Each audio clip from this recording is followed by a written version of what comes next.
and it let out this blood-curdling, guttural scream.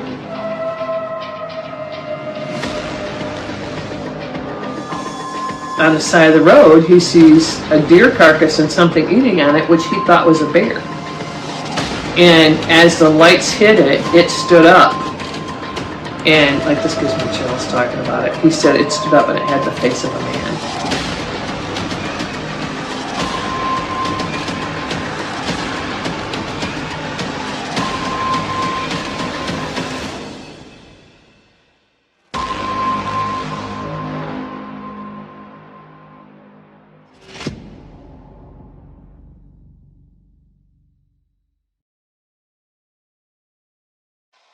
Hello and welcome to another episode of the Bigfoots of America podcast show.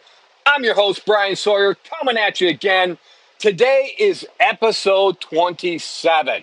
Now, ever since we did episode 20 with Ernie Davieau, I have been waiting to get him back on.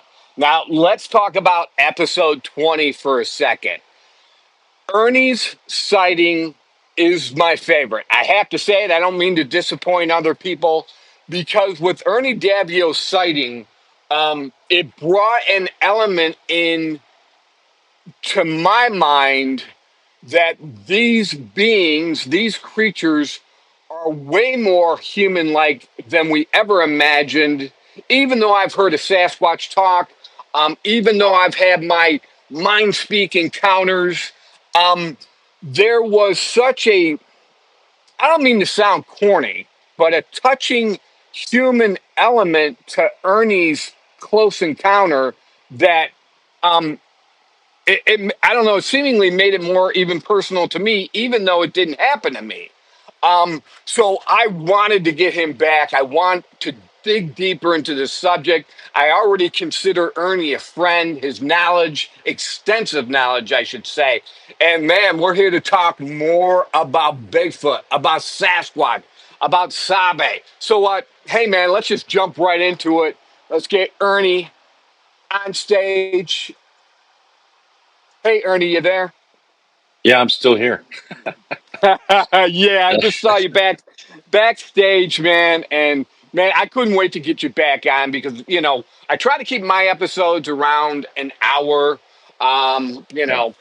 and then I'm like, you know what, I'm just gonna have him back because we got your encounter last time, but we weren't able to dig deep into the subject, man, and I want to pick your brain today. I want to set you up. I want to refresh you on my encounters. I feel, I've heard a Sasquatch speak, number one. I've had the mind speak coming out of the back of my house where they said, hey, thanks for friendship, and told me their name was Scout because I had asked them what their name was. Now, this is all very interesting to me because you had a close encounter with two Sasquatch, one in particular, like I had a close encounter with a fairy. Now, this is crazy for people to hear, even though when the fairy realized I was watching it back, it kind of freaked out and flew off real quickly. There was still a connection there. Our eyes met. I call her a she because I heard her voice. I saw her up close. She had feminine features. And so there was a connection there. So my fairy sighting, your Sasquatch encounter, with all due respect, because we love all of you eyewitness out there, you all have the important message that these things exist. You all have the information to pour into the pool of knowledge, so we all increase in knowledge. But these were very close encounters, and for both of us, we're like, holy crap, what just happened in my life? The whole dynamic of my life just changed, just expanded. So right now, without further ado, you can tell I'm so excited because I'm talking nonstop. I want to dig in to this more with you. You're also a speaker at conventions. You've been around the block, my friend. I've been deep into this for 3 years now, and so I'm here to pick your brain. Ernie, you had your sighting, and then how did everything start unfolding from there? your journey of learning about Sasquatch. Go ahead, man. Yeah. Right after the sighting, I want to say pretty much as soon as I got home, and I had to jump in the shower to kind of calm myself down a lot, some cold water on me and stuff. I was excited. I was completely um, beside myself that this had happened, and I felt that I had some information for everybody that it was crazy information. I mean, I didn't know anything about them, but what had happened was just mind blowing for me. So I didn't want to lose any of my memory on what it looked like. I immediately pulled Encounters of the Third Kind. I sat down with a pile of paper and I started trying to draw the brow ridge, everything on there the best I could. And I found myself being consumed by it, tearing them up literally, just like Encounters of the Third Kind, and throwing them in the basket. Then, because of the year, I only had was a cell phone, so you could get on the web or whatever. And I'm trying to figure it out. Like I'm not computer tech even today, but who do I contact? Who do I talk to? And there was two people. One was my dad. I needed to tell him because I grew up hunting with him in the hunting party. And the other one, I won't say his name. But he's even well known today. And it was, even when I spoke to him, it was basically, it blew him away. It was too much. That's all I can say there. It was just, it was like he was thinking not that this was not what I was saying. It was so closely related to us, because up until me then, there really wasn't anybody that could really say had a close encounter. That maybe they were out there, but nobody was talking about it. So I began an inward search of myself. Was why me? What had just happened to me? And what am I going to do with this? And I can't sit on it because it's consuming me. Right. So yeah, I wasn't researching them. I was researching more about my frame of mind, um, things like that. And then slowly I started gravitating towards any information. Like I would look up Neanderthal, solo man. I'm looking for pictures. I'm looking for any kind of information that's out there because I don't know anything about them, you know. And it was just, for me, it was just, it's crazy when I think back on it that you know that was my only avenue to look. I mean, you got to put yourself in that position. From what I had seen, that's what I was looking for. So I kept going through all of that, and I finally found some things that were very similar. And I guess that was pretty much it. It was mainly just me in my head. What had just happened to me, and then I just started. I I think I've seen a TV show or two on it, and then I just started praying you know, to the universe that somebody needed to come forward to save me, to say this happened to them too, so that I would have somebody. I would lock elbows with them. Uh, Roughly 38 years later, or 36 years later, nobody had come forward. Wow. And I had started watching all these forums on that everybody watches, the communities, and just ghosting. I call it ghosting. I'm not making a comment or anything. I didn't know anything tech savvy, that they knew that I was there. The admins would know that I was there, but the people didn't know that I was there. And I would watch everybody making comments. Horrible. It's horrible today.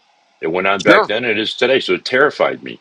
It completely terrified me. I didn't see anybody that was talking about what I had seen. They were just bashing each other, and it still goes on today. So, like you were saying a little bit earlier, you have these eyewitnesses. I don't. The average eyewitness encounter is only between 5 and 11 seconds. That's it. Bingo. Bingo. And Yep. you're messing with things that are in your mind that you think you have control of. And if you had control of them, then you need to go to watch David Copperfield or somebody like that, or David Blaine, okay, and see how much control you really do have, because you have things like uncanny valley going on, fight or flight going on. You have to take all those things into consideration, every single one of them. As much as you may think that you would not panic, you need to have control over that. I've gone on a few shows since the last time I spoke with you, and I decided not to give my background, which is kind of not good because people immediately will jump you because they're enamored with a good resume. The resume didn't have anything really to do with my encounter. It had to do with me standing my ground and observing the information. Okay, so if anybody's interested in that, you can go on these other podcasts that I'm on, earlier ones, and you can see what my background actually is, and then you'll understand. Some people would complain to me about there's too much information in there. Well, there's a lot of information in there for a reason, for the people that want to hear or are doing research on those things. So, taking a step back again. Um, that's why I give all the information to try to nip a lot of things in the bud. Some people say it's not enough information, but I assure you, one of the things that had happened just recently too, uh, in a popular magazine, it's more like a researcher's journal. Okay, is when you hear me say blue-eyed Sasquatch or blue-eyed forest person, okay, and people go, okay, what we got here is we got a good bedtime story. That's great. That's what you want. That's what you're tuning in for. But for the researchers out there, every single eyewitness has a piece of information. Even if it's 6 seconds long, they Bingo. seen something. They That's seen right. something, whether it was a wave that it waved at them or it pumped a hand at them or it made a nod. These are behavioral aspects that we've been investigating because we've already gone from hypothesis to theory, and people Right. need to get those in line there. Once you go from hypothesis to theory, now you're really dabbling in something that's scientific. Okay, Yeah. so we're on behavior. Okay, so you have to keep those little things in mind right there. So let's go back on the blue eyes. Okay, most people would say, okay, it had blue eyes. I heard one other one. I think I only know three that had the eyewitness testimony was with blue eyes. I've heard a couple that had like maybe like orangish eyes. The rest of them are eye glows. But the article is in Bigfoot Quest magazine, and it's really, like I say, a journal, and it's on why blue eyes. Why do we have blue eyes? Where does that come from? The HERC2 mutation. Either, and it's the article's in there, and they're doing scientific study on that now. Let's say it's been reopened. Okay, either we interbred with them or they interbred with us. And that is Mm. the only way that mutation could have traveled over to human beings or from us to them. So we're trying to map where we have found these blue-eyed Sasquatch to see if it's the Bering Land Straits, or is there a couple coming from up there, or another place, because all of the information keeps pointing back to the same time period. Okay, and guess what, everybody? Neanderthal, Dysnovians, absolutely. And Wow. this is what Mitchell Townsend found when he found those bone piles. So you should watch his interview too. And Okay. I don't know if he's a professor. I forget. It's been so long since I've seen his interview. But man is the only animal that drops bones down between their legs when they're eating chicken. We don't whip them all over our shoulders and stuff. That's animalistic. Okay. These bone Right. piles were reported to him. He found down in a pile, not one bone pile. He found two bone piles because two separate reports at a distance apart, up around, I think it was Mount St. Helens, before it blew. Okay, and he could see teeth marks on it, and his study came back. His research report came back as Neanderthal. Okay, which is Wow. just should blow everybody's mind on that right there. So Yep. we got blue-eyed, Dysnovian, Neanderthal, keeps coming back. When we go with eyewitness testimonies, I've had people say, "Well, why do you say that the color of the skin was Jamaican-like, or African American, or the color, the hue?"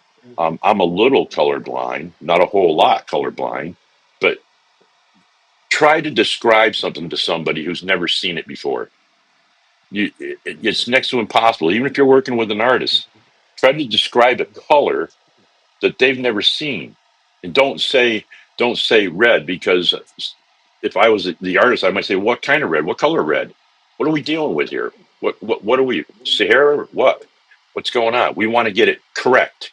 Okay. So we want to push as much information into there as we possibly can. So the information, a lot of these eyewitnesses, close encounters, which by the way, really close encounters out of the thousands, tens of thousands of encounters that you have out there, less than 1% of them are close encounters. They blow a Class A encounter out of the water.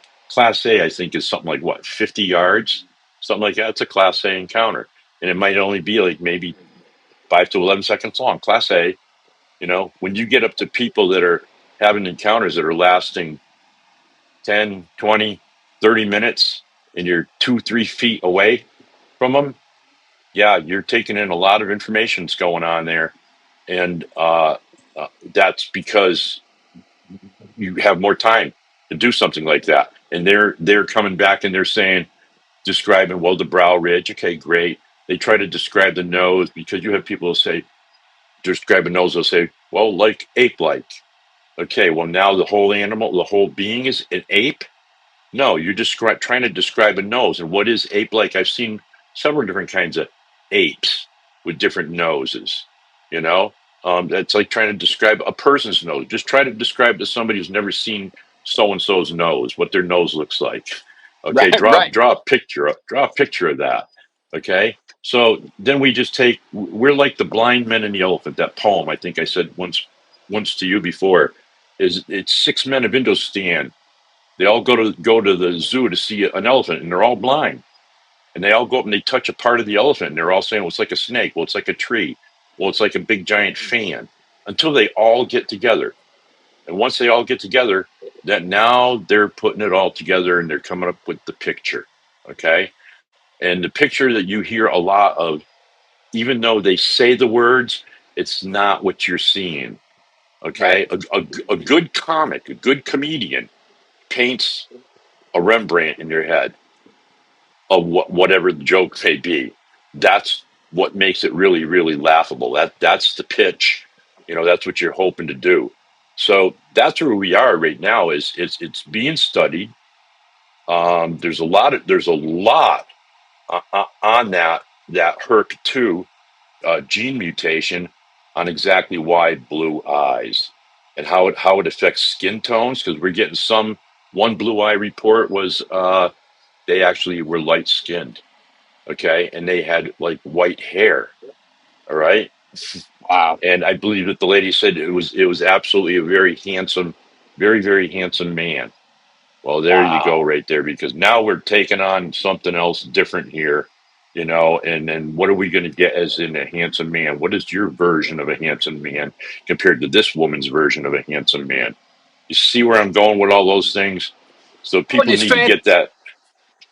it's Yeah, people. fantastic. We need to wire our thinking somewhere. And this is I'm not trying to beat people up. I'm not trying to Right, tear anybody down, but somewhere along the line, there were some lies propagated, maybe not intentionally, but the one is that they don't exist. And then two, well, if they do exist, there's only one way out in the Northwestern Territories, and it's that Patterson Gimlin, so it's probably an ape. So we need to rewire our thinking. Your encounter helped do that for me. There was a personal aspect to that. That Sasquatch was petitioning you not to shoot him, not to raise your gun. And then not only that Sasquatch that you encountered chose to connect with you, chose right, to not turn and walk away and let the others know. And then he even called another Sasquatch. So for me, that's verification. You're not just seeing one, you're seeing two. You're seeing an actual humanoid type being that is civilized. Underline that word. That is civilized and organized. They were out there hunting like you were, getting food, and then it chose to interact with you. And that, to me, it wasn't with all due respect to everybody else, it wasn't a turn and walk away like you said, right. the 5-10 second standard encounter. and it shows to act with you, interact with you, and really, that took everything to that. There's that saying, to a whole nother level. And so the eyewitnesses out there, this should help them understand that first of all, they're not alone. Second of all, you saw what you saw. Okay. And third is this is a continuing subject. It's a evolving subject having to do with knowledge. We will increase in knowledge on the subject as long as we keep talking openly about it. Yeah, correct. You know, we have a lot of things that go on. Like people may come back at you and say, "Well, there is no evidence." Well, I'm going to give you one piece of evidence that every single person out there can use right now. Okay, if you're a deer hunter or bear, whatever animal you want to choose, first you got to find the tracks. Tracks is proof positive that you got a bear in front of you.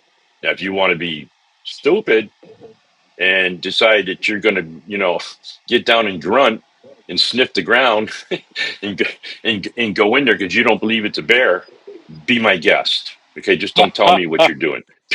Be my guest, because if I'm going to go hunt deer and you're going to go hunt deer and we're camped out for a month together, I'll tell you what, you can eat what you get out of your field, and I'll make sure I eat what I get out of my field. I'm going to go where there are deer tracks in that field. I'm going to go to a lake that's fish are jumping around in the lake. You can go to anyone that you want to go to. That's proof. That's proof positive. We have a bunch of tracks. Let's go Yeah. with peer reviews. Okay, let's say you have some DNA. All right. And it comes back, weirdly enough, it comes back as modern female. Modern female is what? 10,000, 20,000, 50,000, 100,000, 150,000 years ago. That's modern female, folks. But the male Mm-hmm. comes back unknown. Seriously? The male comes back unknown? How about that male's coming back as Neanderthal? The missing link. Let's go with Darwin. Let's take that little train that he drew there, and he tells you there's a missing link. Let me ask you all the question. How do you know it's missing unless you know that it's real and it's there Yeah. or was there? How do you know? Yeah, that's like trying to draw something for me and saying, hey, guess what? Such and such is missing in the picture. What are you talking about? Do you know what's missing in the picture? Is that what you're saying? Okay. Or is it just a little game you're playing? No, he was commissioned to do that. All right. So he's telling you that there's something missing, and that's what it's missing. You can look at Solo Man or a little bit older than that, and you can come up with these things. Now, like Neanderthal, I mean, these people had very, very dense bones. Native Americans had very dense bones. Okay, from the everything that they were eating, all the healthy foods and everything, they were like 5 to almost 8 times stronger than modern man is today. We're looking at these Wow. beings, these forest people the one that I encountered, 7 foot 8 inches tall. Before I came out with this, I watched all those forums like I told you in the beginning. And people are going, oh, they're 15 feet, they're 20, they're 25, they're 30, they're 50 feet tall. Guess what? Now everybody's coming back. They're about 8 feet tall. How did you Mm. figure it out? I know how I figured it out. And if you watch the encounter, and you probably hear some of it here, I know how I figured it out. 7 foot 8 inches tall. Shaq is what? 7 foot 1, 7 foot 2. Go Yep. stand next to the man. And he Yep. doesn't weigh nearly as much as what this one did. This one was 500 north of 500 Wow. pounds and ripped. I mean, really fit. And the one that he called over towards the end there that came running, I've shot deer on the run. And let me tell you something, that was faster than a deer. And that Wow. I've had eyewitness encounters that have had them clocked at 52 miles an hour. How? Because they were driving down a road and they got up and started running down the road from a roadkill or whatever right next to the vehicles. Those things happen. You don't hear too much of that happening because people are terrified to come out. Who would you tell? That's what I tell people. You want to make fun of people? Well, I hope this happens to you. And then you sit there and you think for a minute on who you're going to come out and who you're going to tell this to. So you have all this stuff going on. What the information that we have now is going to change a lot in the community. The vocalizations, uh, and also again, I like to add that it used to be also that they didn't eat meat. Yeah, guess what? I didn't know that way back then, but they were hunting the same deer I was hunting. That's right. Plain and simple. I mean, they weren't hunting them because they were going to put a bark saddle on them and ride them around and play some pine cone polo.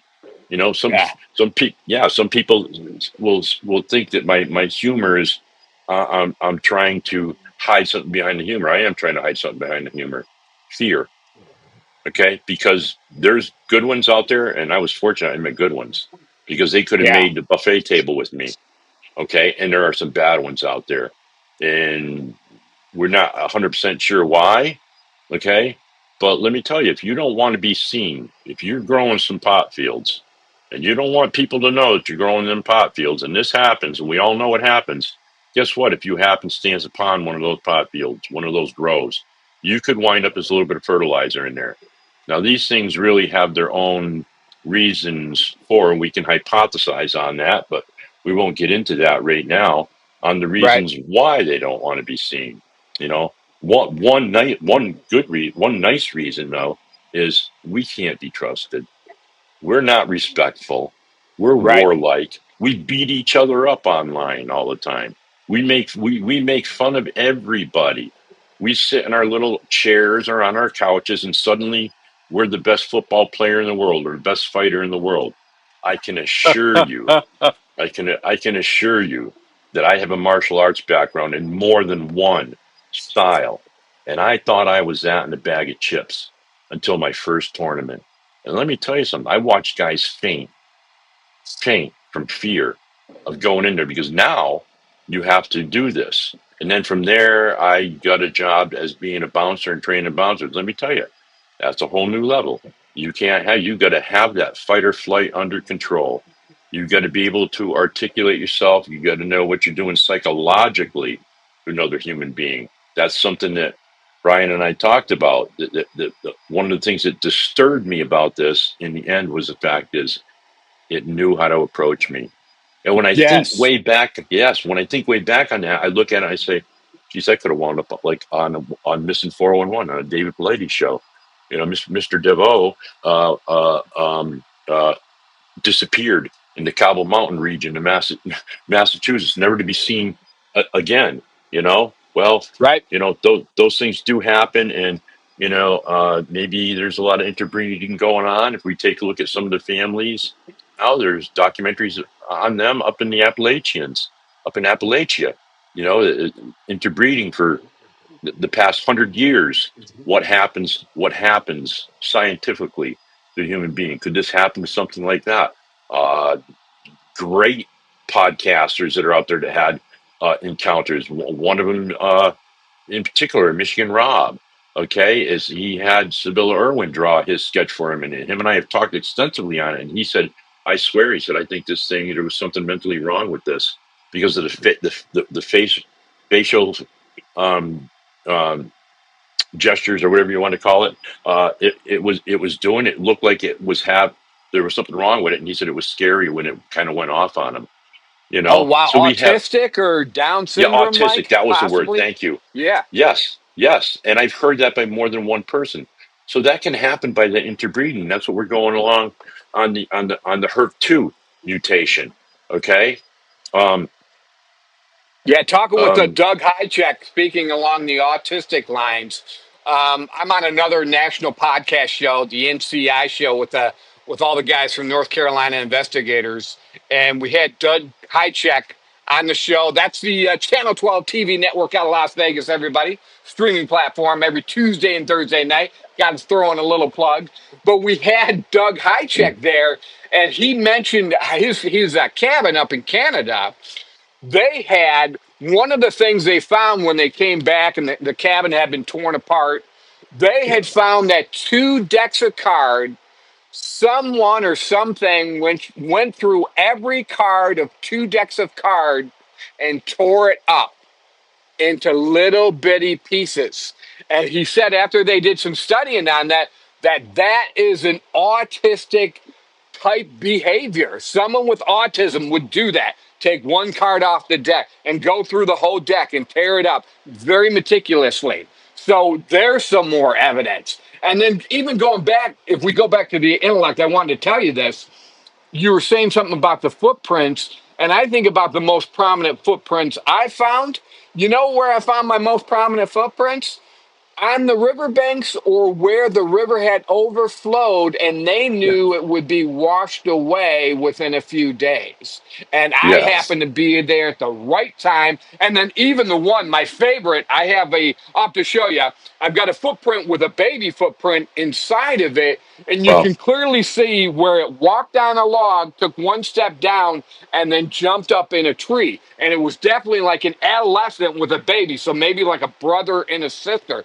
But all of the prominent footprints that I've found have been on riverbanks or where the river has overflowed its banks, and that it wouldn't yeah, be there. In another week, the footprints wouldn't be there anyways, so they didn't worry about leaving them.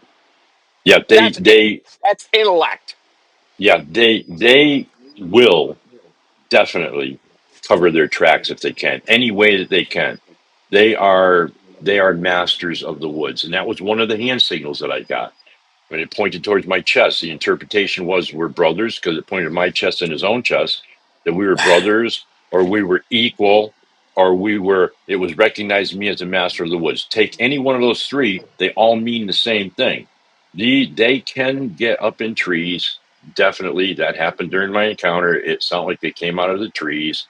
They were going after one or more of them on the other side of that stone wall was going after the deer. It was an ambush point. He was set up on a pinch point, the one that was closest to me, and they jumped those deer. They drove those deer into that one spot.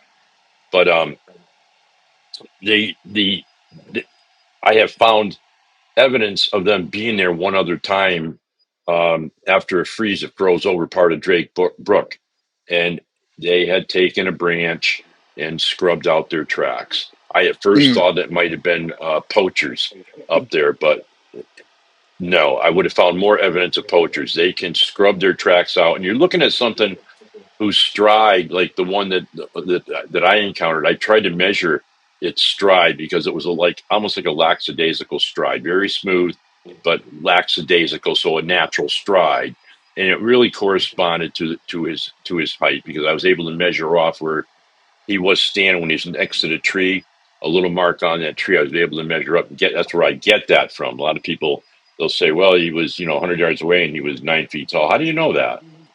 How do you definitely know that? Okay, but measuring off the stride, since it was like that, I know that if it wanted to jump, like you're looking at, I think a deer can jump. What is it, 28 feet?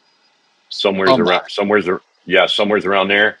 So I'm pretty sure that they can outrun the deer. They can jump. You're looking at jumping like 20, let's say 25 feet. Let's make it conservative here. Okay, so you're tracking one of these things down, and all of a sudden the tracks disappear. Where did he go? Did he go up in a tree? Did he jump out of the tree to another tree? Did he jump out of a tree out into a brook or something? Did he go down the brook to hide its trails? They know. They know. They leave a lot of evidence that is very subtle. So Mm. you, because you believe that you are the apex predator in the woods. You aren't anything at all compared to them. Nothing No. at all. They don't need they don't need a weapon. Can they use a club? Sure. Do they walk around with them and carry them around?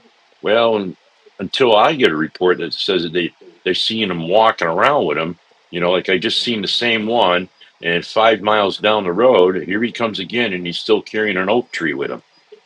Then I'll start doing it. But we know that from a couple of reports that we have found club-like branches near uh, game trails in certain spots, which I won't give that away just yet. Okay, Okay. in certain spots, so they leave them in purposefully in certain spots that they know that they're going to be coming by, so they don't have to be carrying anything in case they have to run.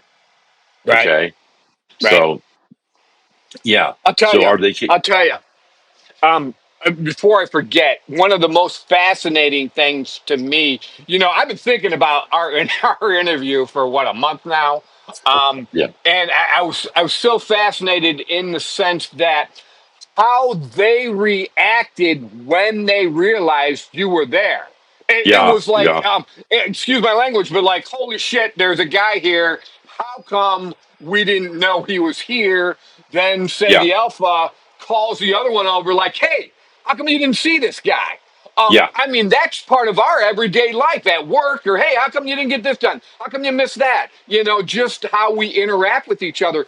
Their interaction was so human. Like, expound on that a little bit. Their surprise of you being there. Yeah, what had happened was is once I got up to my spot because my objective was to cut the deer off to get out in front of them, and I miraculously managed to do that. The whole account. The whole account is out online there, but to shorten it up a bit is I got to my point, and well, as I got to my point, is I scanned that area to make sure I got no rabbits are going to run around, or grouse, or a turkey's going to fly up, or a red squirrel's going to give me away. Because my plan was to be waiting for those deer to come over that stone wall. So that's where I set up. I crouched down and I set up right there. I could hear the deer coming, and that's when I picked up movement on my left hand side. Now it had its head around the other side of the tree, but my objective, because I'm cutting a few things out here, at the point where I was pretty much convinced, because I was trying to fit that peg into a hole, that it was a human being. It was a man, a very big man. Okay.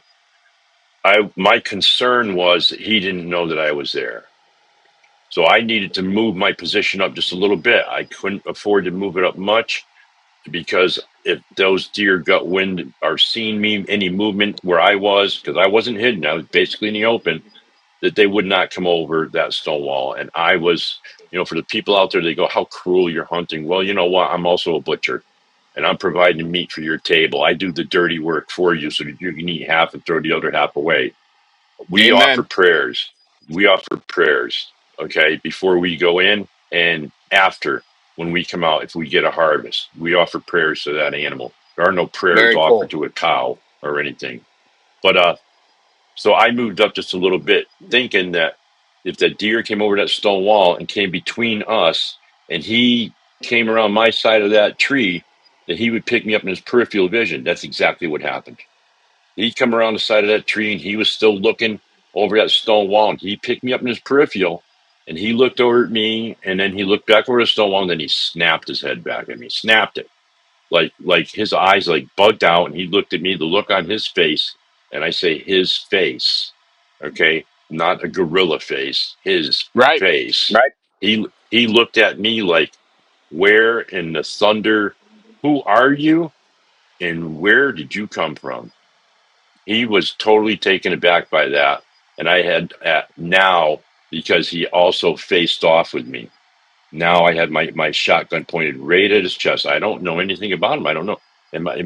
Is his heart in the middle of his chest? Is it, is it in his shoulder? Is it in his thigh? If you read Right. the Daniel Boone report, it's like when they finally, he took his knife and cut it open and found that its chest was so bony. The bones were so thick. That's why his first round didn't do anything to him, and he had to do a headshot. We think that it was more than just Daniel Boone and the son there, but in any case, that's what he found. So I don't know anything. I wasn't thinking that way back then. I was thinking that, where am I supposed to shoot him? But let's face it, when somebody's got a weapon pointed at you, it doesn't matter if I'm pointing it at your foot, your knee, or your head. You're going to be equally scared of getting hit with a projectile. So he spotted that, and that's when he knew enough how to approach me. He took control of the situation. He put both his hands in front of him, um, and shoulder width apart, elbows in, down towards his hips. His elbows were, but his hands were like straight up, but fingers up, just like that, and pumped them twice at me. And I'm like, who's gonna, this is. It's bizarre enough when he came around that tree, because I knew for sure what it was, even though I'd never seen one. I knew it was not a man. I knew it wasn't a human. I knew it wasn't a monkey or a gorilla. I knew it wasn't a big giant squirrel. It was this. It was something that didn't belong. It was something like from the lost world. It looked like a big giant Neanderthal. and then you have to start trying to describe exactly what that looked like. And that's when you hear my description, or from other shows or from your last show, is I describe it exactly like that, the cheekbones and everything on there. And I had plenty of time. I'm sucking the information in. So like Brian saying, it knew what to do. And Yeah. to give me hand signals, that's a level, that's a language. Yeah. Okay, no matter which way we look at it, we know that they traded with Native American people. Now, my question to everybody is, first of all, by now you should understand why I came out with this. I could have kept it to myself, and you'd be uh, still stuck on tracks or Yeah. structures. But if you're going Without to a walk doubt. around and you want to have an encounter or whatever, and one of them walks out on the trail in front of you, but you don't quite know, is this one autistic, or is it going to come after me or not? Sure. What do you do? Give it Yeah. give it a little bit of hand signals. Yep. Learn some of those hand signals. That's not my name down the bottom down there. That's where you can see these. Okay. Nobody has anything like this. That's to teach you. That's to have people come over to you, because we don't need a DB. We definitely Right. don't. You No, we know, no, we if don't. Not even interested. No. right, if you could get information out of a dead man, every every mystery would be solved by now. Okay, you can't get everything out of them. We need to be able to ask questions. Okay, other Yep. than just physiological things with them on how thick do their fingernails grow. I hear a lot of people say things to me like, "Did it stink?" Well, first of all, the wind was blowing at me. I made sure of that when I was trying to get out in front of these deer. Okay, I made sure of that the day before, which way that wind was going to be blowing on that mountain, on which way I would come into that mountain. He's very clean. He wound up being about 2 feet, 2 feet from me. I stood just below, well, not just below, a little bit above his bicep, but below his shoulder. He was Wow. 7 foot. He was 7 foot. I'm 6'3". He was 7 foot 8 inches tall. Okay. So that's what I guess, kind of guesstimate, because I measured up on that tree, and And I didn't and then when smell the other anything. one Well, and then when the other one came over, so I Yeah. personally believe I've heard a Sasquatch talk in person at the campsite. That's in another episode. But what I didn't get a chance to tell you is, so when I would call it the alpha in your situation, called the cinnamon colored Sasquatch over, and it came booking through those trees. They spoke a language. Now I want you to know I have witnessed myself or listen to myself the audio of an eyewitness. Now, this particular eyewitness doesn't want to come forward, doesn't want his name to be known because of the job he holds in the government, doesn't want people to know where the location is. But I've Yeah. been there and I've heard an audio recording of him interacting with at least two Bigfoot, and they sounded just like the Sierra sounds. And then when he tried to mock them or mimic them, I should say, mimic them, they at first didn't realize it was him, but the second time he tried to interject, they recognized it was him and kind of scolded him, and he Yeah. stopped. So Yeah. and then with yours, the cinnamon color coming up to your alpha male and how they talk to each other, they do have a language all their own. Yeah. Their vocalizations, we know right now, definitely, that they can, they're the frequencies that they can hit, the pitches that they can hit, it changes drastically, between, let's say they're in context, like an argument, or they're totally relaxed and speaking. Sometimes you might hear them, and it literally, this just happened at the Cobble Mountain Festival. Okay, is we went with the team, because it was the first time we were all together. It was formed to start a new road in this community, and there was two groups that broke off. I stayed on the back of a truck and played my Native American flute with another guy by the name of Matt. And the vocalizations, anyways, they it sounded like distant talking, like you can almost pick a person, you can almost hear them what they're talking about, but you can't make it out. You can't quite make it out. That's what it's like a jibber jabber type thing. Now, there's other times where you're going to hear mouth pops, you're going to hear grunts, you're even going to hear snorting and stuff. All and you're going to hear high pitched. You're going to hear things like like we have on on our recordings. It sounds just like a female scream, and it's not a Fisher cat. We know it's not. We know it's not any other animal in the woods. We know for sure because of the tracks. We have tracks. We have handprints. They've been around this particular house. You know, we can give you all the logistics of everything's been going on there. We know that it's them. And we were just talking about this before the show when I was in the green room. And we also have it in another location over 100 miles away that just surfaced. So Wow. I've been sitting on these recordings now for like 5 years or better. And these people that I know that are doing awesome research, they just come up with recordings, handing them to me to listen to. And that's at the point is where I said, you guys, you're wondering, let me give you these recordings so you can hear these recordings. And they listen to them, and it's right in line with what they have themselves. So we know that it's them. Fantastic. Now, that was one of the things in my encounter that I tell people, you know, up until, and it's not bragging, it's just a matter of a fact, is people used to say, well, that whoop is it could be a forest person, Sasquatch, Sabe, whatever you want to call it.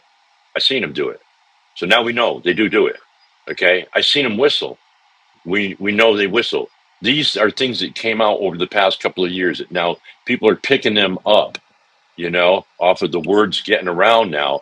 Here's a guy, he's seen him actually do it. He's seen him talking. We know that's that's them talking.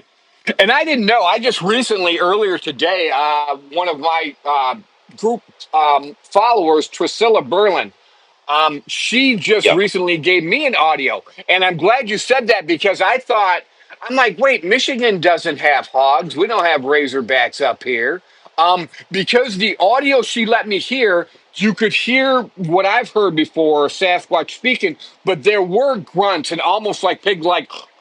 And so Yes. then I thought, well, then that maybe it's a bear or something because you know me, I'm still a city boy and I'm learning. Sure. So they do make those sounds then. Yeah. Not only do they make those sounds, but if you listen, please keep playing them back, and you're going to hear.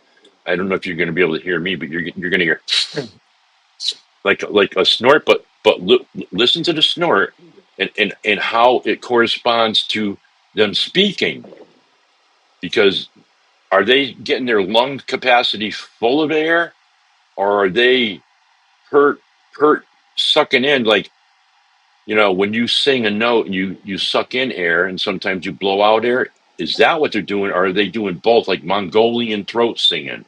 Okay, a very weird thing. So yeah, you'll hear them snort, you'll hear them grunts, you'll hear mouth pops. I can do it, but I don't think you're going to be able to hear it. But you know, the mouth pops, a So chest pop.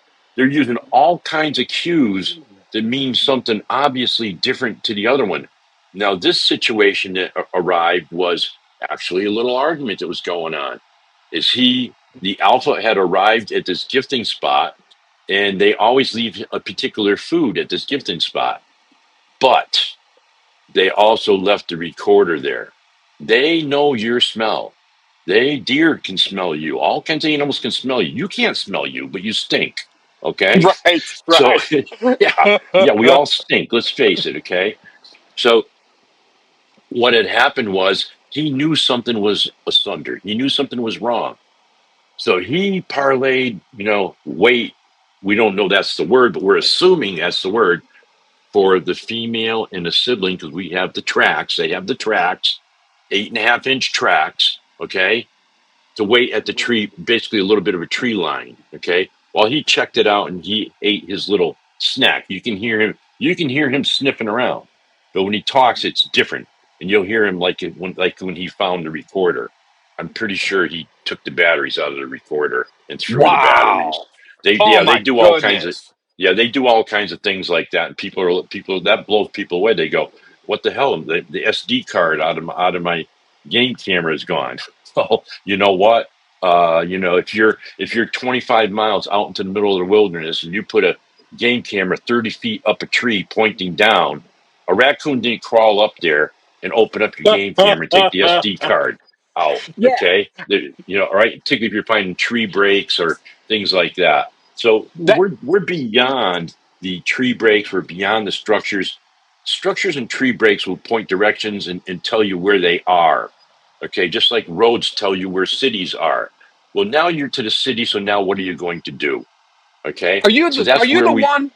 Are you the one? I'm sorry. I'm so excited when I talk to you. So much knowledge. Are you the one that told me that there will even be tree structures and say the particular area where the tree structure is kind of the territory of one particular clan? If there's another one from another clan passing through, they will like add a stick to that tree structure to let them know they're there. I mean, that intricate of communication, that's something I'd walk right by if I'm walking down the trail and I'd be like, oh, that's interesting. Yet they're doing things that are so complex, like you said, masters of the forest. Yeah, they have glyphs. They use glyphs. We don't really, I was just speaking with another person about gatekeeping and stuff, and saying the reason why I do a little bit of it because I don't want I want people to understand that anything that we do share, if it comes from the same person, that it's not being falsified. Any information, and by doing this, is we've already researched it. We've already got it down to theory, to behavior, things on them. They leave glyphs to actually a glyph to mark their territory. And Wow. these have been documented where people had moved away from where they lived to buy another house because they didn't like being bothered by them, only to find out that they didn't move as far as they thought they moved. And here they are again, only this time they left a glyph on signifying what their territory is. Like Wow. almost like an area map of their Wow. territory. They do things like that. So the intelligence level of them, we we completely are underestimating them. We're not up against uh, um, a monkey or something like that. Let's face it, a chimpanzee, they hunt other chimpanzees. If a Right. chimpanzee, a group of chimpanzees wanted to hunt you down, they're going to hunt you down. All Oh, right. yeah. These things, you might as well put like three gorillas together for just one of them, and then put three, four, five, or six of them together. People used to think that they didn't migrate or anything like that. Well, how about being nomadic? Understand what nomadic is. They are not carrying a whole bunch of stuff with them. They go from point A to point B. They follow the food, the food that's available to them in the different areas, and we do have evidence that they do save it, some of it, and the ability to be able to eat the different plants that we can't, that would be poisonous to us. They can do that. They've been around a long time. They're acclimated to it, like our gallbladder. With the gallbladder doesn't really. Is it the gallbladder? I'm pretty sure is we don't really use it anymore for grinding up, uh, like a chicken. Uh, Right. the gizzard on a Yeah. chicken. Okay, it's used for grinding up a lot of things. We don't have that anymore. Could they have that? That would be a DB, use of a DB right there. But would I want to go and take one and try to get it out of there? No, because I assure you that living proof is from my encounter that there is more than one together. They have the ability to get in the trees. They have abilities to um, you know, they could probably hit you with a rock, eat a piece of cake at 30 yards and put you out of your misery right there Oh, because they've without been a known doubt. they've been known to pitch acorns, 25 yards and hit you right in the head with an acorn. So yeah, understand what you're really up against and what are you going to do if one of them steps out in front of you. And a lot of Right. people, including some people who've had encounters, say, "Well, I'm going to run." No, don't run. Don't run. Try using some hand signals. I mean, what? The What? evidence that was One given to of me, yeah, Go go ahead. ahead. Go ahead. The One of evidence that my was, I'm looking at eyewitness. it. All right, go. You go. Yeah, yeah, okay. The evidence that I'm looking at it like it was given to me was for me to share to everybody that's out there, okay, for a reason. All right. Use some of this sign language, what it means. When it asked me for food, told me it didn't have food, when it asked me where I came from, things like that. Try to communicate, try to understand. Every time it did a gesture to me, it would look at me like waiting for those lights to go on, like you would look at one of your own kids. Or if you were a teacher, looking for that light to go on in some of your students' Yeah. eyes. That's what it did to me. And I'm a full grown, I think I'm pretty full. I was full grown back then too. Adult at 6'3". I didn't grow anymore. I get shorter, truthfully, because I'm older. Right. Right. Okay, Right. yeah, I stopped growing and started shrinking. Okay, but I mean, and there I was thinking I was the apex out there. Here I am with a 12 gauge semi-auto shotgun loaded with slugs, a 9mm on me, a knife on me, a backpack with full of survival gear and everything else, and I'm ready to rock and roll. I got a big martial arts background behind me. I'm benching over 300 pounds. Yeah, I'm tough. I went to the top of the mountain there, but you know what? I wasn't the apex up there Wow. that morning. So Hey, all right, so I got a couple of questions for you. Um, shoot, as you speak, you make light bulbs go off in my head. So, a couple of standard questions for you. So, yeah.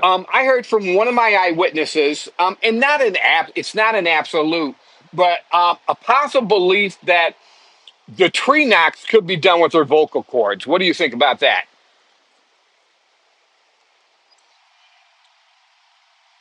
I know that they can do that with their vocal cords as a use of communication. I think for me, I'm truthfully, I got to be truthful about it. I'm having a hard time um, believing the fact that you're hearing a vocal cord pop at a half a mile away. When Bingo. we, Good point. yeah, when we know, and this is going to let a cat out of the bag here for some people. They're going to go, "Whoa, wait a second, what are you saying?" First of all, remember this. They like the high ground. They like the ridge lines. Any hunter knows that. That's why hunters get in trees. Okay. What if, I'll put it that way. What if you went across these ridge lines and you started finding a rock in the nook of a tree? Wouldn't that not act like a tuning fork? Now take something that's up around 500, 700, 800 pounds that can weld a good sized limb and it smacks that rock. Don't you think that that's going to travel pretty far out there Wow. into the woods? And couple that with the knowledge that the Mohawks, the Mohicans, you go up on the Mohawk Trail, they would put their sentries in certain points along the top of the Mohawk Trail. At one point, I believe you can see something like 3 or 4 states from one point. You're up high enough to where you can see out that far. Maybe I'll say 2 states, anyways. Okay, think about that. You see smoke 2 states away. You have that ability to knock on a tree, but you want it to go to the next century and the next century down. Okay. Now, if you had a family unit and they were resting because you maybe want to travel, maybe when it's a little bit darker out, travel around to your next spot to get your food. Okay. So that sentry's out, but he's got a stick and he's got it in a spot where you don't know it, but he knows where it is. Well, he sees you coming, he hears your car door slamming, and he just smacks the side of that tree. He just wakes them all up. Okay. So now, like a pack of wolves, they go single file. What do? They put their elderly out in front to set the pace. Then they put the next group in behind them. They can fight, and then the more in behind them, and then pulling up the rear is their rear guard. How about that? How about figuring out behavioral aspects of them on what they're doing? We're if you're going to think outside the box, and you must think outside the box on this, then first find out where the heck your box is. Know where your box is if you want to think outside of it. And if you have your feet dangling inside the box, it's no good. get completely outside the box and start thinking like them, like a trapper. Okay. If you wanted to trap rabbits or mink, each one is a little bit different. You have to figure out a way to get rid of your stench and funnel them to your trap, to your pinch point, they call it. Okay. In Right. order to trap them. All right. That they are the master. You may think that you are uh, all that in a bag of chips. They could very easily lure you in to a situation that you don't really want to be into. And because you're miscommunicating and they don't want you there, it could be uh, it could be a bad situation. There are very Okay. nice situations out there, but it could be a bad situation. They don't really want to have contact. Like I said in the beginning, it's because we really can't be trusted no matter how much you think that you can be. What are your biases? What are the things that you hate in life? You have to leave all those things behind you if you're going to go in and you want to experience. First, learn to experience the woods, everything in the woods. Understand that when you drop a pebble into a pond and you see those ripples go across that water, it does not stop at the shore. It goes beyond that because when that water ripples and it gets to those ants, they're on that shoreline. Those ants run up. The next animal, maybe a little bit bigger, runs up. Each animal gets notified. Look at a crow. Read the stories about a crow. You shoot a crow, they know you for generations. They pass on that information. So and so that lives there killed one of us. Read about that. Read about the animal kingdom. Read about the killer whales actually bringing food as a gift to some of the divers. If we're having that happen there, then why can't we accept the fact that this is there only because we look at it like there's absolutely no way that this can be what what it really is. Okay. Because let's face it, when we start looking at things like, well, why doesn't the government say anything about them? Or, you know what? Think about that for a minute. If they did, I mean, they'd have to be giving back an awful lot of land to Oh, people right. or be Reparations. trying to, yeah, right now they don't bother people, but, when people will say things like, oh, it chased me out of the woods and I outran it back to my car. No, you didn't. Trust me on that. No, you didn't. It could have grabbed you by your arms and made a wish with you. Pulled your arms clean off. Trust me. You know. So Right. you did not anything that can outrun a deer is way. If you can outrun a deer, then I want to talk to you. I want you to get a hold of Brian here because we want to invest some money. We want to invest some money into you. Okay. Yeah. And then You we'll are get you a a shoe winner. line going. Yeah, that's Yeah, right. yeah, yeah. You are a winner. We Hey, got some Ernie, sneakers we want to merch. exactly. Get your name on it. We get a percentage. That's how it works. All right, so I got another question for you. Yeah, And remember, I'm a novice at this, and I learn as I go. And I was a little bit shocked this year here in Michigan. I don't know if you've heard of the recent Monroe monster sighting in Michigan. I have, but I haven't had a chance to look at them yet. Okay, I'll just kind of make it quick. A man and his son were both fishing on Plum Creek. I've been to the location or in the general vicinity. I haven't met the man and the son yet. I hope to. But so, there's a history of Monroe monster sightings here in Michigan going back to what, 1963 to 65, right around a dozen sightings, so to speak. Well, it happened again this year, and this man and his son were bow fishing, and what I would think is an adolescent Sasquatch, about 6, 7 feet tall, jumped out of a tree in between the man and the son, and then the dog chased it up over the railroad tracks and off into the distance. Now, fantastic sighting. Oh my goodness, wonderful, credible. Everything's wonderful. Big fanfare here in Michigan, the news talking about and all that. But what people didn't know is there were also two more sightings um, by a couple of individuals, a guy by the name of Scott Brush, and then also, I won't mention her name because I haven't talked to her yet, but in that same general vicinity, another Monroe Monster sighting of a Sasquatch walking down the road. I hope to contact that eyewitness and talk with her. But also at the same time, right near my house, I live in Athuma, Michigan, just a couple of towns over. In Croswell, Michigan, there was another sighting. And then there was another sighting up in Gladwin. Now, Ernie, here's my question for you. All of this explosion of sightings happened in April and May.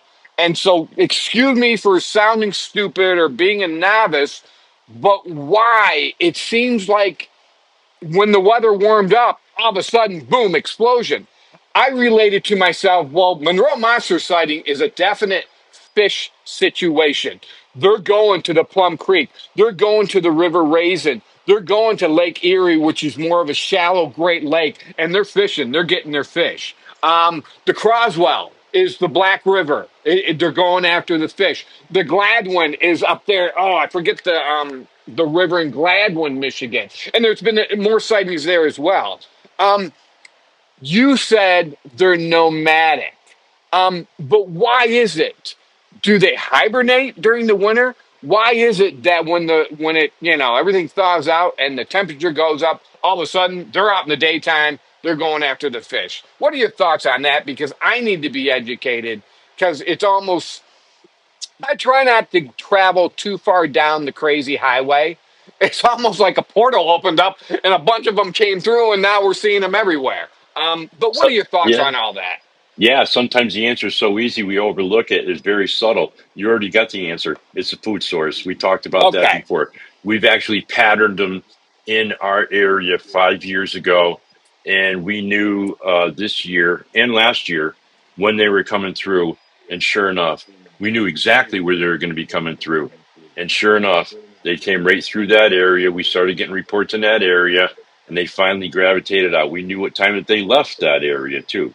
So, if I said migration, does does 100 miles count as a migration? For a lot of people, no.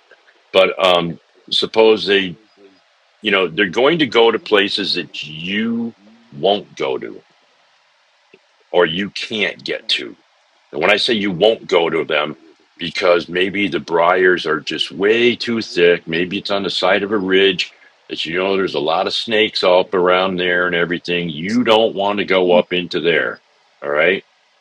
They're not stupid. Covered with Okay. mosquitoes. I have one of Yeah. my locations. My son, who I love my son, but he's 21 and strong right now, and Hmm. he said it before I said it. Dad, let's get out of here. We held up our arms, and even though we had the outdoor off, the real best off you can get, our Yeah. arms were still covered in mosquitoes, and I loved it Yeah. that he punked out before I did. Yeah. But Yeah. yeah, That's where they're going to go. Yeah, they're going to follow. They're going to follow the whatever the food source is. Like right now, I forget where it is. I think the elevation's probably just started popping in at I think 3,500 feet on the. Is it the black? Not the blackberries. There's another berry. I'm trying to remember that they really go for. And there's some eyewitness accounts that actually had them in there picking the berries while they were in there picking the berries too. Everybody goes for them. wow. So they're going to follow that food source. The fish doesn't matter. Mushrooms doesn't matter. I'm trying to think. Remember the cat tails. Okay, when they're really young, they're like fiddleheads. Okay, they're going for the fiddleheads. They know where to get the fiddleheads from. They're going for the cattails when they're really young because they can peel that outer sheathing back and get that. It's almost like aloe, like a gel. It's got a Awesome. lot of healing properties to it, and it also gets on their hands. It's greasy, so when they touch something, if they don't wipe their hands off or wash their hands off or whatever, and they do wash. We have eyewitness accounts. Matter of fact, there's one on Sibylla Irwin that she took that the guy watched it with the female, and the sibling was bathing, basic playing in the water. But that's what we do with children. We put them in the bathtub, we let them play, and it's kind of like washing, teaching them to wash and everything.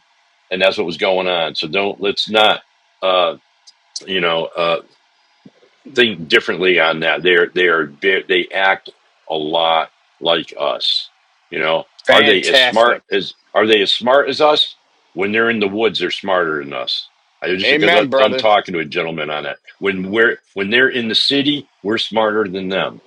Okay, so let's put it to you that way. There, I would rather be really smart in the woods so that I don't wind up like anybody that like the problem that happened in Oregon. Okay, right before Christmas, the two gentlemen that went in there. That was a lesson for everybody. They went in there and they died from hypothermia in a Oh, right, heavily right. Yes, wooded I remember. area. Yes, I Right, remember that's very now. very, and my condolences out to the family. That is very sad. But let us Yes. all learn something from this. Why are you not prepared? Why are you not prepared when you go in there? If you're not prepared with band aids for yourself, carry the band aids for somebody else that might need them. Things like Amen. that. You Good know, point. you may fall down. You may fall down and get pinned in, or you break a leg, fracture a leg. That could cost you your life. That's Even if right. you're only people have been lost, perished, and found less than 50 yards off a trail. Okay, know where you are.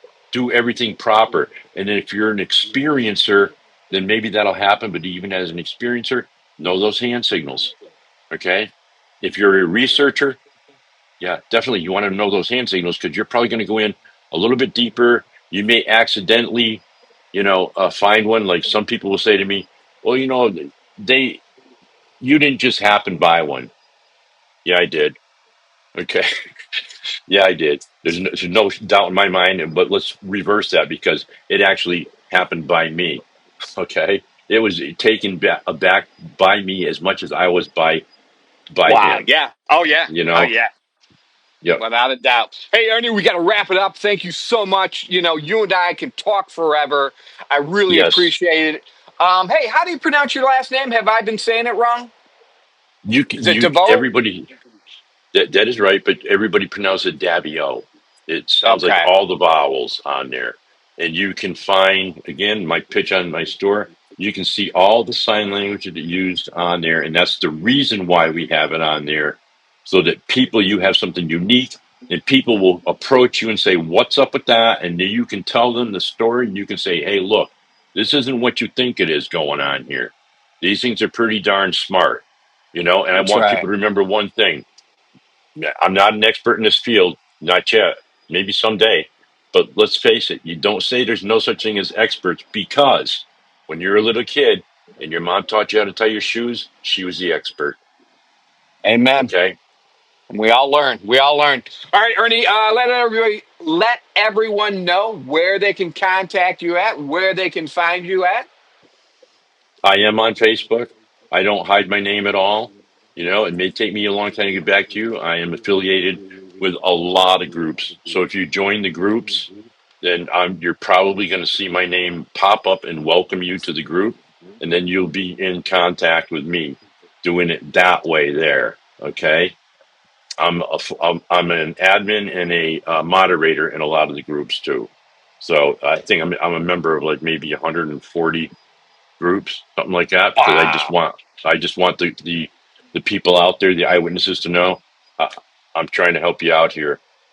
Don't worry about it. We got this covered. We have everybody has some information to give, and everybody get involved. Let's take this down a whole new road here. You know, and Fantastic. I and solve told the puzzle. I totally agree. I am going to be in Ohio August 23rd, so maybe we can meet up, grab a drink or something, get a burger, whatever. All right. Brian, really, Cool. All really, really quick here. I might not be here in right. Ohio Okay. anymore, August, and this is going historically on here, and I know that it'll be out there. Everything we do is out there. People don't understand. We're like, it's going to be 1,000 years from now. Some aliens going to pick this up and go, "Oh, holy crap!" Right? They figured us out. But anyways, I'm moving to Kentucky, and I'm still trying to get a hold of people in Kentucky. Anybody Okay. out there? Okay, Okay. Well, let's stay in touch because I'm going to be, gosh, you we know are. what? I'm gonna be down at the UFO conference, worldwide conference in Georgia. Oh, Yeah, yeah, and then also let me pull up. Yeah. Georgia at the Demarest, Georgia, the World UFO Conference. I'll be down there, part of the NCI team, and then I'll also be in Burnsville, North Carolina. So I'm going to stay in touch with you, and Absolutely. maybe we can hook up. And just man, even we meet up for a burger, that would be great. But we'll get it figured out. I'm going to go ahead and put you backstage right now. Stay right Okay. there, and I'll be there in a Yeah. moment. Okay. Hey everyone! Wow, what an episode!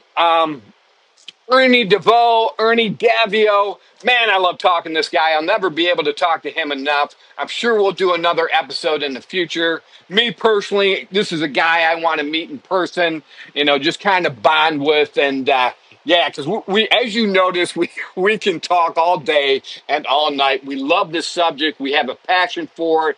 It's really about getting the truth out there and sharing the knowledge. So, yeah. What more can I say? Everyone out there, thanks for tuning in to the show. Remember, you can go to our YouTube channel, to Bigfoots of America /Michigan. Also see our TV pilot series. You can tune into the Channel 12 TV network. That is an app, a streaming platform. Both of my shows will be on there soon, but every Tuesday and Thursday nights, we do a live show with the NCI team, the North Carolina investigators, all things paranormal, all things cryptid, a great group of guys, a team. Everyone has boots on the ground. Every one of us, right now, I'm out once a week, out in the woods or interviewing an eyewitness. All of us are out there. We're researching. We're trying to get that knowledge. Like Ernie said, we are trying to do away with the armchair quarterbacks who think they know everything, that Bigfoot is just some big, great ape. So, yeah, sharing the knowledge is what we're doing. But you out there, thanks for tuning in so much. And as always, stay tuned for more of Bigfoots of America.